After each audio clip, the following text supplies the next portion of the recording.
తాకట్టులో ఉన్న బంగారాన్ని విడిపించి ఆ రోజున్న మార్కెట్ ధర కట్టి మిగిలిన డబ్బును మీకు అందిస్తుంది కొమ్మూరి గోల్డ్. ఆగస్టు నెల ప్రారంభం కాబోతుంది. ముఖ్యంగా ద్వాదశ రాశుల వారికి ఆగస్టు నెలలో ఎలా ఉండబోతుంది, అదేవిధంగా శని వక్రగతి కూడా జరగబోతుంది. కాబట్టి ఈ ఆగస్టు నెలలో ద్వాదశ రాశుల వారికి ఎలా ఉండబోతుందో మనం తెలుసుకుందాం. దీని గురించి తెలియజేయడానికి professor and doctor Mullapudi Satyanarayana Murthy గారు.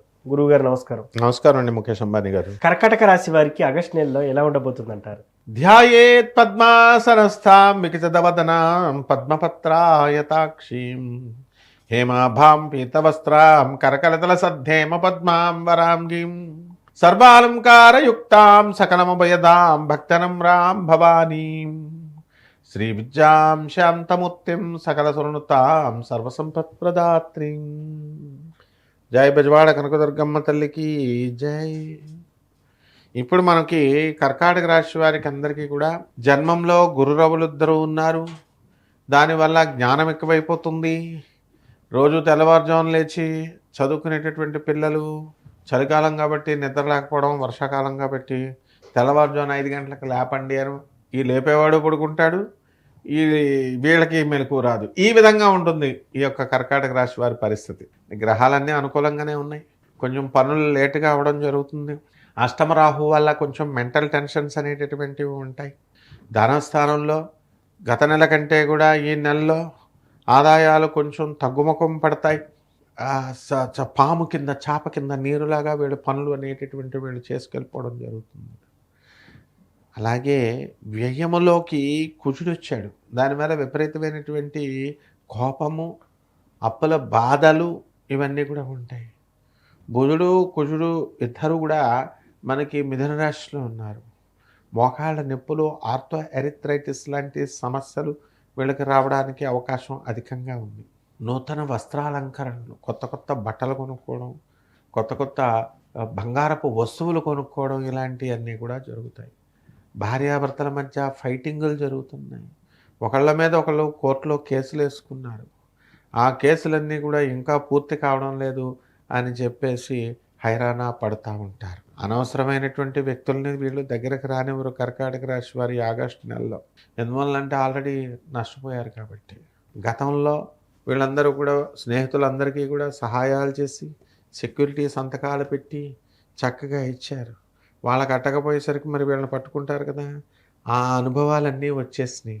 దానివల్ల ఇప్పుడు కాస్త జాగ్రత్త పడ్డం అనేటటువంటిది జరుగుతుంది. అదేవిధంగా మృష్టాన్న భోజనాలు ఈ యొక్క రాశి వారికి అందరికీ కూడా వస్తాయి. అంటే కడుపు నిండా ఇష్టం, చాలా ఇష్టమైనవి.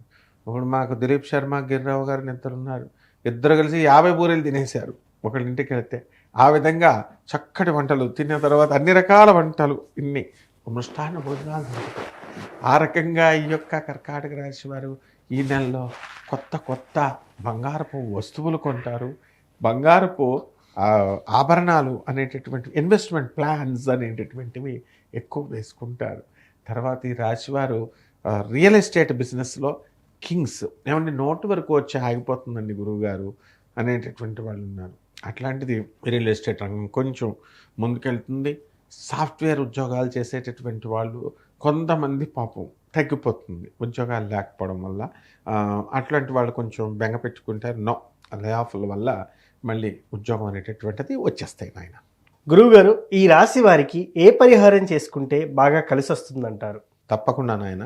ఈ రాశి వారందరూ కూడా మనము లలితాంబికాయ గుడి అని ఉంది ఎక్కడ తమిళనాడులో. అక్కడ లలితమ్మ వారి గుడి. అక్కడికి వెళ్ళి లలితా సహస్రనామం అక్కడ చదువుకుంటే బ్రహ్మాండంగా కలిసి వస్తుంది. అయితే తమిళనాడు కదండి, చాలా దూరం అండి అని వెళ్ళలేనటువంటి వాళ్ళు ఉంటారు. అటువంటి వాళ్ళందరూ కూడా మేడి చెట్టుని ఇంట్లో వెయ్యాలి. నేను చెప్పింది చేస్తేనే ఫలితాలు జరుగుతాయి. అందువలన మేడి చెట్టు అనేది చాలా క్యాజువల్గా తీసుకుంటున్నారు వీళ్ళు. నో, చెట్ల విషయంలో మనం స్పెషలిస్ట్. చెట్లు ఎంతోమంది నేను చెప్పిన తర్వాత వేసిన తర్వాత చాలామంది ధనవంతులయ్యారు, కష్టాలు కోల్పోయారు. ఏముందండి, ఒక 10 రూపాయలు పెడితే చెట్టు వస్తుంది, ఇంట్లో పెంచుకోవడమే. అదే లక్షలు పెట్టి వీళ్ళు హోమం చేయాల్సిన పని లేదు. మేడి చెట్టు మొదల్లో కుండీలో వేసుకొని పెంచాలి. మేడి చెట్టు మొదల్లో అనగాదేవి, దత్తాత్రేయ స్వాముల వారు, తర్వాత 64 యోగిని గణాలు ఉంటారు. దీనివల్ల వీళ్ళందరూ కూడా టాప్ రేంజ్కి వెళ్ళిపోతారు వీళ్ళు. మనం తులసి చెట్టుకి పూజ చేస్తూ ఉంటాం కదా, ఆ విధంగా ఈ యొక్క తులసి చెట్టుకు చేసినట్టుగా మనం దత్తాత్రేయ స్వామి వారికి ఆ మేడి చెట్టుకు చేయాలి. దిగంబర దిగంబర శ్రీపాదవల్లభ దిగంబర, దిగంబర దిగంబర శ్రీపాదవల్లభ దిగంబర.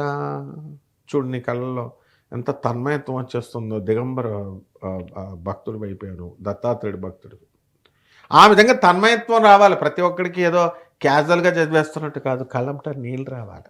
అలాగే ఈ రాశి వారికి అందరికీ కూడా మనకి శనిని మనం స్పాసిఫై చేయడం కోసం ఏం చేయాలండి అని అంటే, శని జపం చేసుకోవాలా, శని స్తోత్రాలు చదవాలా, శనికి కిలోంపావు నల్ల నువ్వుల్ని నల్లని వస్త్రాలను ఇచ్చి పేద బ్రాహ్మణులకి శనివారం నాడు ఉదయం 8 గంటలకి దానం చేసుకోవాలి. అలాగే రావి చెట్టు ప్రదక్షిణాలు చేయమని చెప్పేస్తారు అందరూ. ఒక్కడైనా సరే రావి చెట్టుకి నీళ్లు పోయిరానైనా ఒక్క బకెట్ అని చెప్తాడా? నో, చెప్పరు. చెట్లు నరికేయమని చెప్తారు. ఫారెస్ట్ డిపార్ట్మెంట్ ఒక్కొక్క చెట్టు నరికినందుకు 500 రూపాయలు వేస్తుంది ఫైన్. కాబట్టి ఈ పరిహారాలు చేసుకునేటటువంటి వాళ్ళు ఎక్కడో గుళ్ళల్లో ఎవరో వేసిన రావి చెట్టుకి ప్రదక్షిణాలు చేస్తే ఫలించదు. వీళ్ళ ఇంట్లోనే రావి చెట్టును వేసుకోవాలా, పెంచాలి. పెంచి చక్కగా నీళ్లు పోసి రావి చెట్టుకి శనీశ్వర స్వామివారి యొక్క అనుగ్రహం లభిస్తుంది వీళ్ళకి కనుక ప్రదక్షిణాలు చేసినట్లయితే. ఆ రకంగా ఈ యొక్క రాశివారు శని ప్రదక్షిణాలు అనేటటువంటివి చేసుకోవాలి. అలాగే ఈ యొక్క దేవాలయాల్లో మనము చెప్పినట్టుగా ఈ యొక్క లలిత అమ్మవారి దేవాలయానికి కుదిరితే వెళ్ళొచ్చు. అలాగే 108 సార్లు శని జపం చేయాలా, శని స్తోత్రాలు చదవాలా, శనికి కిలోంపావు నల్ల నువ్వుల్ని నల్లని వస్త్రాన్ని ఇచ్చి పేద బ్రాహ్మణులకి శనివారం నాడు ఉదయం 8 గంటలకి దానం చేసుకోమని చెప్పాను కదా, దాంతో ప్రదక్షిణాలు. అదేవిధంగా రాహు కూడా రాహు జపం చేయాలా, రాహు స్తోత్రాలు చదవాలా, రాహు కిలోంపావు మినువుల్ని ఆవుపేడ రంగు ఉన్నటువంటి వస్త్రాన్ని ఇచ్చి పేద బ్రాహ్మణికి దానం చేసుకోవాలి. దశ మహావిద్యల్లో ఒకటైనటువంటి మహాకాళి అమ్మవారి యొక్క హోమాన్ని వీళ్ళు చేసుకోవడం ద్వారా బ్రహ్మాండంగా ఉంటుంది, లేదా ఆ మంత్ర జపం చేసుకోవడం ద్వారా బ్రహ్మాండంగా ఉంటుంది.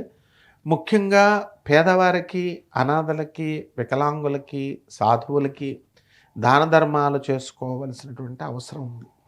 వీళ్ళకి చేస్తేనే గురుమండల వ్యవస్థలో ఉన్నటువంటి గురుగ్రహం కదిలి వీళ్ళకి హెల్ప్ చేస్తుంది తప్ప, మనం ఏదో తీర్థయాత్రలకు వెళ్ళిపోయాం, మన డబ్బులు ఖర్చు పెట్టుకొని మనం ఫ్లైట్లలో వెళ్ళాం, ట్రైన్లలో వెళ్ళాం, దేవుడికి 10 రూపాయల కొబ్బరికాయ, పెద్ద దేవాలయాల్లో కొబ్బరికాయలు కొట్టమని కూడా చెప్పరు. ఏదో పంతులకు ఒక 50 రూపాయలు వేసాం, 100 రూపాయలు వేసాం, మనకు 1 కోటి రూపాయలు ఇచ్చేయాలా, ఇలాంటివి కుదరవు. భక్తిగా పేదవారికి, అనాథలకి, వికలాంగులకి, సాధువులకి చేసినప్పుడు మాత్రమే వస్తుంది ఫలితం. ఇది నేను ఎందుకంటే అనుభవపూర్వకంగా చెప్తున్నాను.